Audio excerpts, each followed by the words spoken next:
So do not bring your Shebin gossip to me and want me to glorify some toilet discussion. I'm not part of that. EFF has never said anything.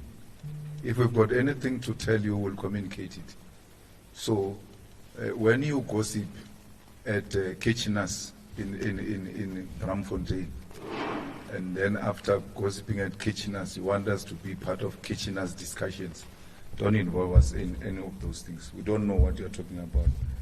And if we had anything to communicate to you, we would have said it. My divisive leadership is what I've been accused of, dictatorship and all of that, since my time in the Youth League. And you still join a party of a person who is a dictator. Why did you join it in the first place? Just stay home. Why do you join decisive party?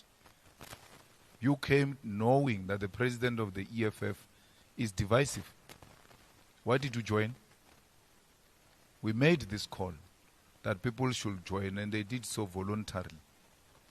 You joined a party, you didn't know that the leader was divisive. And then you come here and say the leader is divisive. You joined voluntarily. If you are not happy with the leadership, the door is open. You can leave now. So we are not going to be made sheepish and undecisive because we want to please a non-existing narrative that we are divisive. How can you build such a big organization, not only in the country and in continental and in the diaspora, if you have a divisive leadership? Why would you bring so many people in the stadiums, pegging stadiums, successful events of the EFF, if you are divisive? Because the consequence of divisive leadership is that nothing succeeds out of divisive leadership. This organization is a success. It's the biggest organization that is black owned.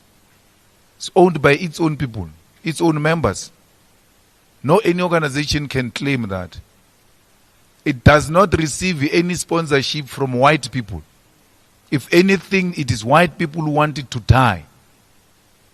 But it keeps on going, irrespective of how they feel about it. So, if you think we have a divisive leadership, it's not our baby. It's your baby to feed Malta Bella.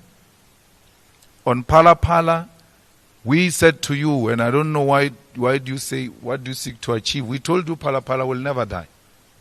For as long as the EFF is in parliament, which it is where we are, and whether you like it or not, those who wish for the death of the EFF, SG, even if the EFF was to die tomorrow, the branches don't exist, the region have collapsed, provinces have collapsed.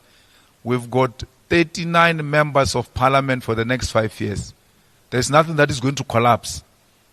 Those votes are there. They won't collapse. They are going to collapse after 5 years. So you've got guaranteed 5 years of the existence of the EFF, at least in parliament. So whether you like it or not, the EFF is there to hold Pala Pala accountable. There is something terrible that happened in the previous administration. We referred the matter of impeachment to the panel as required by the rules of parliament. Why?